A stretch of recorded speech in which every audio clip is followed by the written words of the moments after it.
This is RTV6 News at 6, working for you. The wait is officially over. The Red Line is open for business and full of riders on its first day of operation. Thanks for joining us here at 6 o'clock. I'm Nicole Griffin. Well, today is a day for people to try out the electric bus system for free. And RTV6 reporter Graham Hunter is live on the Red Line right now driving through town. Hey, Graham, how's it going out there? Oh, hey, Nicole, that's right. You and me and about 80 of my friends out here on the Red Line today. We're on 38th Street on this 13-mile journey. It'll take you all the way from the University of Indianapolis up to Broad Ripple, about 66th Street. That's where we're headed right now. We jumped on at about 18th and Meridian. Of course, all these people on here today, all riding for free. You can try it out for free. The Red Line free of charge for the entire month of September. We've had folks from RTV that are out here along the route all day long. Things have been going mostly smooth. However, RTV6 reporter Cameron Riddle was riding a bus this afternoon that was involved in a hit and run. Riddle saying, in his opinion, the bus driver was not responsible, but that a driver of a truck pulled out in front of the bus, which led to the crash, and the truck driver took off. These are some pictures of the damage that Cameron took. We don't know exactly what happened that caused that crash, but police are investigating. The Red Line has changed traffic patterns all along the route with driving lane removals, different turning lanes, and bike lane changes. We asked some people today what they think of the Red Line so far.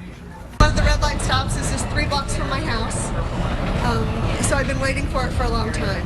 I shop on College a lot, so it's been pretty disruptive, but I've kept patronizing my restaurants and my stores on College. It's good. I like it. It's a lot bigger buses than that. It's great for, getting around. Again, if you want to try the Red Line out, it is free of charge for the entire month of September. It goes to $1.75 a ride or $4 for the entire day at the end of the month. Coming up tonight at 11, we'll have more on how you can save costs on rides if you buy in bulk, and more on the first day of the Red Line. Working for you, Graham Hunter, RTV6. All right, Graham, thank you so much. Well, today's crash involving the Indigo Red Line electric bus is the third since Monday. Call 6 investigates learned 2 Indigo Red Line buses were forced out of service just days before the Red Line officially opened. The crash has cost thousands of dollars in damage to those buses. Indigo says one of the crashes happened Friday and it involved a distracted driver who T-boned the Red Line bus at 14th Street and Capitol Avenue. And on Monday, there was another crash on Capitol Avenue as bus drivers were practicing their routes. So for every incident, there's an in-depth analysis of the situation that occurred. We have video on all of these buses, multiple angles. There's a lot of responsibility driving a 2,000-pound vehicle down the road, and that's why it's really critical that everybody is watching out for each other and keeping safety at the top of the list. The crashes bring a call to action to Indy drivers to learn the new rules of the road, which in some cases means significant changes. And let RTV6 get you ready to ride by watching our special report Inside the Red Line on the RTV6 app and on your streaming devices. A deadly ending to a very brief police pursuit on the northeast side. It happened just after 1 o'clock this afternoon near Pendleton Pike and North Franklin Road. A driver crashed into a tree, then into a light pole. This all happened in about 10 seconds. Police say the driver sped away. When they tried to pull them over, they believe the driver lost control of the car because of the wet roads. That person's name has not been released. We have new information about a fatal crash in Avon. Authorities have identified the person killed Saturday afternoon as 20-year-old Rainey Ward of Danville. She was a passenger in that vehicle that crashed into an embankment in the intersection of Highway 36 and Glenbrook Lane. Ward died at the scene. The driver suffered multiple injuries, and that investigation is still ongoing. Gas City police are looking for a missing 10-year-old girl tonight. Skylee Carmack was last seen Saturday afternoon around 4 p.m. in the 200 block of South D Street. She was wearing a black Mario and Luigi shirt and black pants. If you have any information on Carmack's whereabouts tonight, call Gas City Police. That number 765-674-2278. And today is a big day for the state of Indiana. September 1st marks the first day sports wagering is legal. This afternoon, Governor Holcomb placed the very first sports bet at Indiana Grand Racing and Casino in Shelbyville. The governor says he picked the Colts to win the Super Bowl, the Pacers to win the NBA championship, and the Fever to win tonight's game. The sports book in Shelbyville is the first Indiana property for Caesars Entertainment where legalized sports betting is offered. The sports book is called Winner's Circle Race Sports Pub. It's located in the heart of the casino and utilizes the existing track betting and dining venue, but there is upgraded entertainment experience for all the sports fans. We're out to do two things. One, be first to market, which we are. Two is build a book that's experiential. We didn't just throw some TVs in a bar. You're going to come here. This is the best man cave you're ever going to experience in your life. Well, it's an uber competitive industry, obviously, and regulated. But we wanted to make sure that not just this interest, but the investment was staying here in the state of Indiana, not going other places, especially around our borders. Sports fans can now make legal wagers on the NFL, NBA, MLB, in addition to more than 100 other sporting events throughout the year. Leaders expect to see new guests with the introduction of sports betting, which in turn would create more visitation and tourism for host communities. Let's now get a check your Storm Team 6 forecast with Chief Meteorologist Kevin Gregory. And Nicole, I'll talk about the odds of a thunderstorm at your house at home this evening. Isolated thunderstorms are around. We'll go look at those. Patchy fog will develop overnight, and we've got a dry day coming our way tomorrow. Hopefully you've got the third day of your weekend on the holiday tomorrow. Follow the lightning. That's where a stronger thunderstorm sits right now. This is moving to the east at about 15 miles per hour. We take a look at this, maybe some 50-mile-per-hour gusts, and within this storm, pea-sized hail. This will move to the east and come close to Spencer. It sits to the southwest of Spencer right now. Another area, non-severe, and it's not that strong, northeast of North Vernon. Temperatures are coolest in northeast Indiana, 73, 83 in Bloomington, 81 in Terre Haute. For the evening hours, these isolated thunderstorms with an isolated severe storm possible. Damaging wind would be the main threat, maybe some small hail. There we are at 11 o'clock, still Bloomington to Nashville to near Columbus. And then as we go overnight, that pushes away, and we'll begin then to see that patchy fog develop, and that's what we'll wake up to. 65 overnight. I've got some big temperature swings within the 7-day planner to unveil shortly. Kevin, thank you. Hurricane Dorian made landfall twice in the Bahamas today as a massive Category 5 storm with winds of 185 miles per hour. Dorian is now tied for the strongest Atlantic hurricane to make landfall on record. Now the east coast of the U.S., from Florida all the way up to the Carolinas, is bracing for Dorian. ABC's Elizabeth Hers in Daytona Beach, Florida, with more on those last-minute preparations. Hurricane Dorian making landfall this afternoon on the Abaco Islands in the Bahamas as the strongest storm ever to hit the northern part of the island. Take a look at this. Look at this gust right now, you guys. This is quite a gust we are experiencing. Crews from our ABC affiliate WPLG on the ground in Marsh Harbor, where Dorian made a second landfall. Forecasters saying Dorian will leave a path of catastrophic destruction here before heading toward the U.S. Tonight, preparations continuing for the arrival of the monster storm from Florida to Georgia and the Carolinas, with authorities declaring states of emergency and warning residents to take Dorian seriously. The strength of this storm cannot be underestimated. It absolutely could impact the coast and turn once it hits the coast, and so we've got to prepare for that. It's nothing set in stone here. That's why we're trying to prepare for the worst. You just don't know. In Daytona Beach, Florida, most business owners and residents heeding that warning from officials, spending the day boarding up their windows and stocking up some more just in case. We got 9 sheets of plywood here, and then we got, I think, 4 cases of water at home, 11 gallons of gas, and the generators. I take them all serious. You have to take them all serious. The gentleman you just heard from, he is a lifelong Florida resident, and he says, unfortunately, he has learned to respect Mother Nature. As you can imagine, a lot of eyes on Dorian right now, with everyone just hoping for the best. Elizabeth Hur, ABC News, Daytona Beach. Elizabeth, thank you. As the storms rolled through here at home this afternoon, Carmel firefighters responded to a house fire they say was likely caused by lightning. Crews were called out to a home near 126th and River Road around noon today. A woman inside said she heard a few booms and a popping sound, and then the lights started to flicker. She came out of her bedroom to see heavy smoke, and neighbors were actually knocking at her door trying to notify her that there was a fire. Well, when firefighters arrived, the fire had already went through the roof and made it into the attic space. In these situations, a lot of times, make sure if you're looking around and you hear lightning, you think maybe your house or a neighbor's house got struck. We've said this just in these recent storms too. Make sure you call. That's what we're here to do, the fire department. We're here 24/7, 365 days a year for that reason.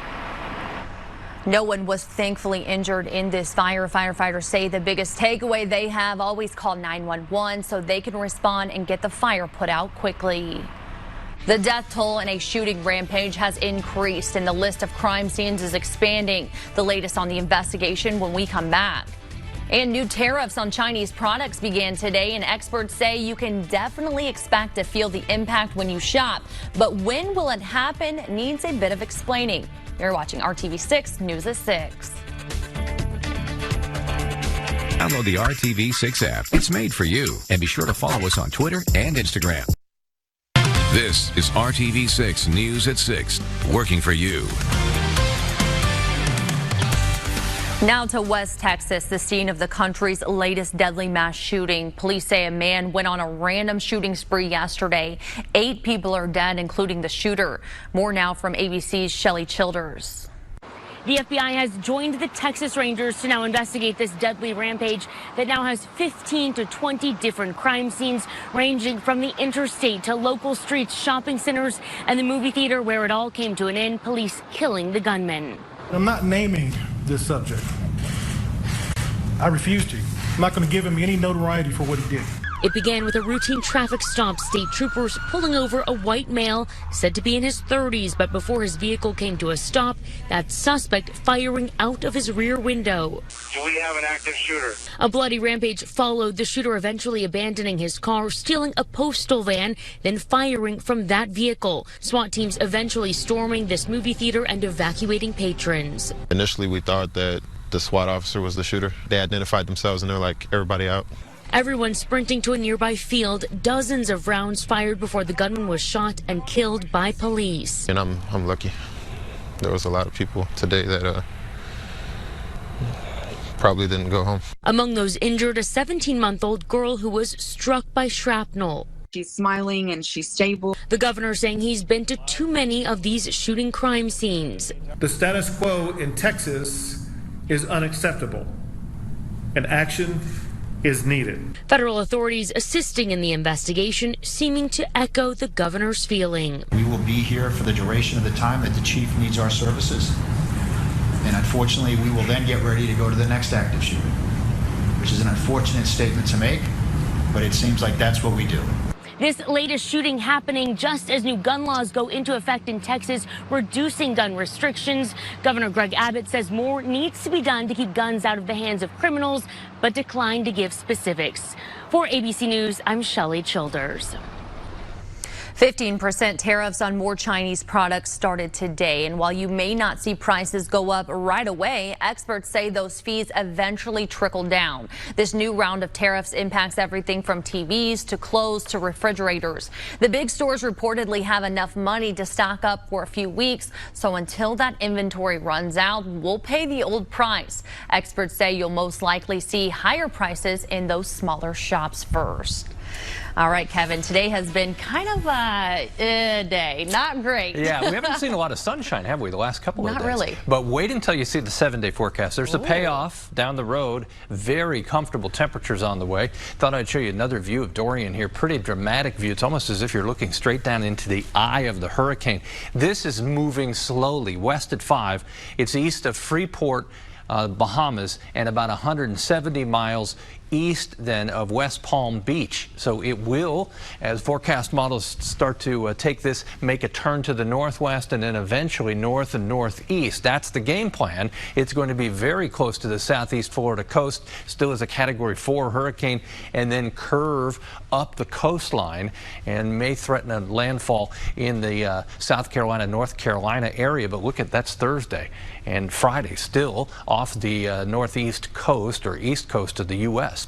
For us, tomorrow, 81 for the high. We should see some sunshine in the afternoon. I think in the morning we'll still have patchy fog, and then we'll go to work on breaking up the cloud cover. As you see, Tuesday, warmest day in the 7-day planner. Our chance for thunderstorms late, really Tuesday night into early Wednesday morning. That's along a cold front that starts the trend, knocking our temperatures back into the 70s for highs. As you look at the radar, not much happening here. We've got one little cluster of thunderstorms to follow. They sit between Terre Haute and Sullivan. They're moving to the east. You've got this leading thunderstorm, another developing back behind it. The threat with these, I think the stronger storms will push severe limits. 58-mile-per-hour wind gusts or 1-inch diameter hail, the threshold for severe thunderstorms. And the leading storm, the hail is dropping out of that. So these are what we would call pulse thunderstorms. They reach a maximum intensity, that heavy rain's coming down, and then they start to collapse, but it will develop other storms. 81 in Columbus, 81 in Terre Haute, 83. That's the temperature right now in Bloomington. Notice southern portion of the state warmer than northern Indiana, and I think that will give us a little more strength to these isolated thunderstorms that pop up. Say hello to Zach. You can take him for a walk. I like to take dogs for a walk during my forecast. You just send your pup's pic to me at kevin.gregory@wrtv.com. And assuming he's well behaved, like Zach, I'll take him for a spin during the evening forecast. Developing overnight fog. That will be with us first thing in the morning. Let's pop the hood on the grill tomorrow. A nice day. Temperature hits 81 after the fog in the morning. Then we pick up the sunshine in the afternoon. We so often focus on the high temperatures during the afternoon. Look at how cool and comfortable the low temperatures will be. We'll be in the low 50s Thursday morning. Low to mid 50s on Friday morning, but it's 5 out of 7 days where the high temperatures will remain in the 70s. Enjoy. Does that mean fall is coming soon? Tiptoeing our way. All right, Kevin, thank you. Well, Indiana students get hands-on training when it comes to learning about forensics, and it could lead them to a lucrative job. The details coming up next in Hiring Hoosiers. New job, a better life. Watch Hiring Hoosiers only on RTV6. Hiring Hoosiers has been exploring educational opportunities that lead to great careers. At Central 9 Career Center in Greenwood, kids are studying biomedical science, and that involves studying forensics. RTV6's Aaron Lish shows us how these students are becoming full-blown investigators. Students are taking applications of science and putting it into the medical field. And first up, it's forensics. So students will come here to the crime scene to do plenty of critical thinking and problem solving. If there were people involved, then, you know, they could have pushed her. Walking around the crime scene, students are figuring out how this woman died. Why would they kill the ex-wife if they're doing fine on their own? Instructors say the mock investigation is part of the biomedical science program. I think it's wonderful. I think of myself more as a facilitator, so I give them the problem and they try to solve it in the end. So. Jasmine Bickle wants to be a first responder, and as they learn about forensics, autopsies, drug analysis, and the human body's system, Bickle says she will benefit from this program in the future. So it's kind of like stuff that you'll see on the scene that you need to know when you get to the scene for an EMT. Students study blood spatter and get a closer look under the microscope, which Devin Cooper believes will help him pursue a career in microbiology. Just getting experience with the lab, the equipment, and learning safety procedures and stuff like that. Through this program, they get college credit and certifications in CPR and first aid. And as students get better understanding about biomedical science, they are having fun solving the case along the way. I think it's really cool. I mean, I really enjoy it. It's pretty crazy, but it's really exciting. In Greenwood, Aaron Lish, RTV6. Very interesting. Thank you, Aaron. Central 9 provides programs like this one to its 9 partner schools in Johnson and Marion County. We have much more information on our website, hiringhoosiers.com. We'll be right back with a final check of your forecast. Facebook has launched an alert system to make sure people know what's going on in a major event or an emergency. It's called Local Alerts. The system lets law enforcement, first responders, and local governments send out specially marked local alerts that can reach more people in those areas. Facebook has been testing this in some places. It's now open across the country. YouTube is launching a website version of its kid-centric mobile app.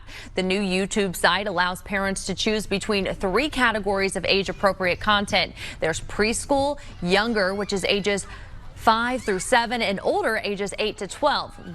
Google created the new channel after YouTube got pushback for collecting children's data and using it to target ads. Very interesting, Kevin. Show you a couple of thunderstorms. One weakening, the other has a little strength to it. Again, some 40 to 50 mile per hour gusts. One will move toward Spencer. This is west of 231. The other between Sullivan, Linton, and Bloomfield over the next half hour.